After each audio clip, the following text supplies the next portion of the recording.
Halo saudara, selamat datang di film dokumenter Gerrit Agustinus Siwabesi yang dikenal sebagai sang pelopor nuklir dan kesehatan Indonesia. Kita mulai petualangan seru ini dengan mengenal lebih dekat sosok luar biasa dari Maluku Tengah yang menjadi bapak atom Indonesia.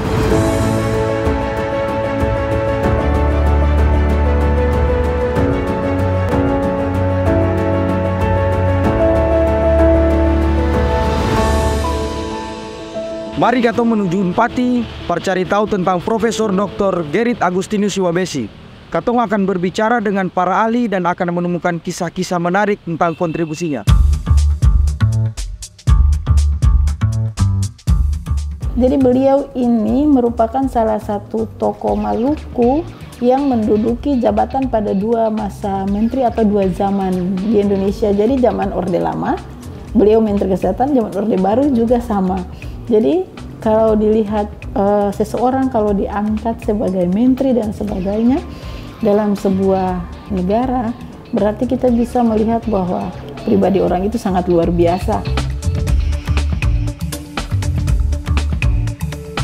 Masa kecilnya beliau itu sebenarnya sudah ditinggalkan oleh ayah kandungnya. Jadi ayah kandung meninggal, ibunya menikah lagi dengan salah seorang guru bernama Yakob Lewol di Ulat, di tempat kelahirannya. Sebenarnya keuletan Siwabesi ini terlahir dari sang papa, karena sang papa itu guru, sering dulu kan belum ada kendaraan. Ya, beliau kalau mengajar misalnya di Larike sampai di Tawiri, bayangkan saja kita di Larike. Larike itu kan jauh kan di Jazirah Lehito. Sampai ke Tawiri itu mereka jalan kaki. Jadi saya ketika menjelaskan tentang Siwabesi itu saya bilang Siwabesi kecil itu merupakan salah seorang anak yang luar biasa karena mengikuti papanya itu pulang pergi untuk mengajar berjalan kaki. Mungkin dari kondisi-kondisi itulah Siwabesi belajar untuk bagaimana menjadi seorang tokoh yang besar seperti itu. Memang itu ditempa dari kehidupannya.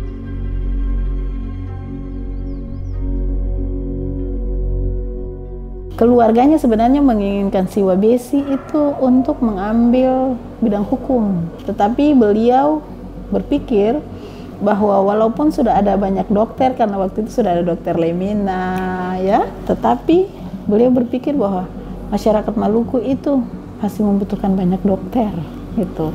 Sehingga beliau memutuskan masuk ke Stovia dan lulus menjadi dokter.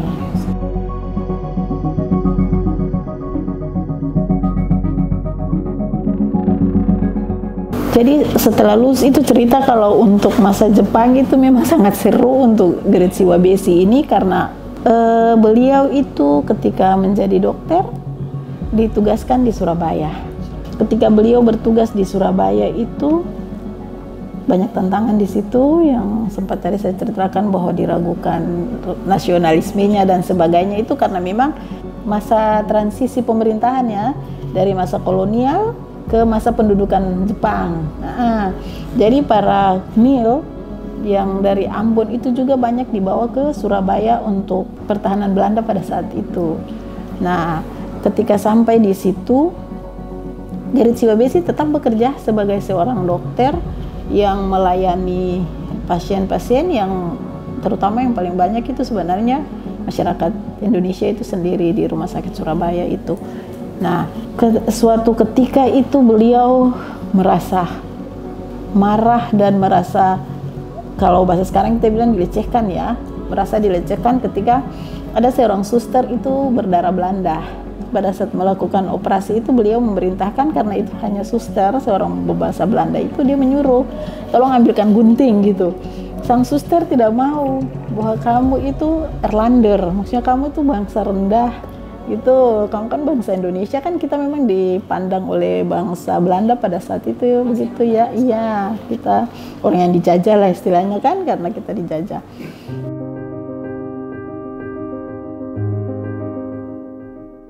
Nah, dari situ dia mulai berpikir bahwa kita ini memang harus merdeka. Harus merdeka karena pada masa Jepang itu juga di Surabaya itu beliau benar-benar berjuang dengan gigih, di samping membantu saudara-saudaranya yang Knil itu, karena dari bukan konsep karena mereka itu orang bekerja dengan Belanda, tetapi beliau lebih melihat emosional sebagai seorang saudara yang dari satu suku gitu, orang Maluku.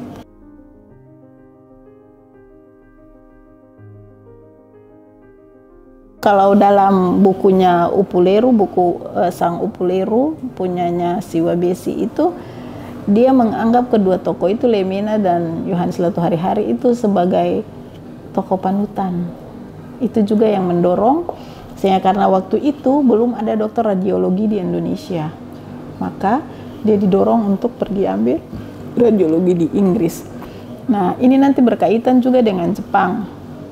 Ketika Jepang mengetahui bahwa Siwabesi itu melindungi tentara-tentara KNIL, maka suatu saat itu dilakukan penggeledahan di rumah dokter Siwabesi. Beliau itu diseret lalu dibawa ke pos Jepang. Kebetulan itu dia berlantai 2, digambarkan di situ lantai 2. Tempat pembantaian beliau itu disiksa di situ, dipukul hampir mati di situ. Tetapi ketika diketahui oleh komandan Jepang, dia menelpon ke pos, jangan bunuh Siwabesi. Dia satu-satunya dokter radiologi di Indonesia. Dan kalau kita kenal serangan paru-paru, tidak ada yang bisa menyembuhkan kita kecuali dia. Maka dia hidup di situ karena gelar kemampuan yang dimiliki itu.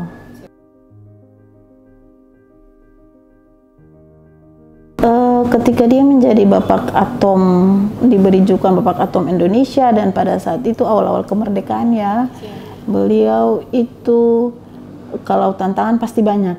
Karena apa? Karena kita baru mengawali suatu pembentukan sebuah negara yang memang mendapat berbagai tantangan yang harus dihadapi oleh beliau, terutama oleh pemerintah sendiri. Tetapi kalau dalam catatan-catatan itu sebenarnya Presiden Soekarno itu sangat dekat dengan beliau.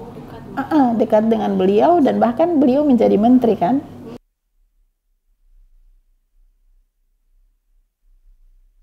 Program-program yang Siwabesi buat bukan hanya itu. Jadi prinsip beliau itu kesehatan itu lebih harus dekat ke masyarakat.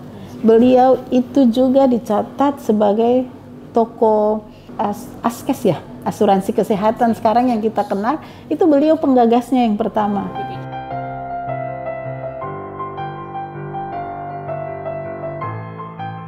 Sudah pasti penghargaan bagi seorang pahlawan itu adalah sesuatu yang luar biasa ya bagi keluarganya. Tetapi kalau bukan saja Siwabesi, tapi ada 15 pahlawan atau tokoh nasional yang ada di Maluku ini, sebenarnya intinya mereka tuh berjuang tidak mengharapkan itu. Kemarin kenapa ada gagasan bahwa Siwabesi harus diusulkan menjadi pahlawan nasional? Karena memang anak cucunya dan juga pemerintah Provinsi Maluku merasa bahwa layak harus diusulkan dan berharap pemerintah harus melihat itu.